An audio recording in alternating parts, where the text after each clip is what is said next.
সামনে নেতা, পিছনে রক্ষীদের লাইন। সামনে নেতার গাড়ি, পিছনে লম্বা কনভয়।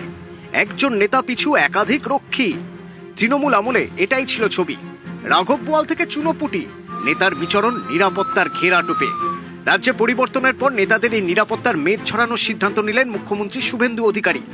দিন কয়েক আগে পুলিশের কর্তাদের সঙ্গে বৈঠক করেন পুলিশ মন্ত্রী তথা মুখ্যমন্ত্রী। বার্তা দেন, প্রয়োজনের তুলনায় অতিরিক্ত নিরাপত্তা যেন কেউ না পান, এটা নিশ্চিত করতে হবে। সরকারের হাতে থাকা তথ্য বলছে, ছোট বড় মিলিয়ে তৃণমূলের কমপক্ষে 1100 নেতা পুলিশি নিরাপত্তা পেতেন। এর জন্য মোতায়েন করা হতো অন্তত 3000 জন পুলিশ কর্মীকে। মুখ্যমন্ত্রীর নির্দেশের পর এই 1100 তৃণমূল নেতার নিরাপত্তা প্রত্যাহার করা হলো। পশ্চিমবঙ্গের মতো রাজ্য, যেখানে জনসংখ্যা প্রতি পুলিশের অনুপাত একেবারে তলানিতে।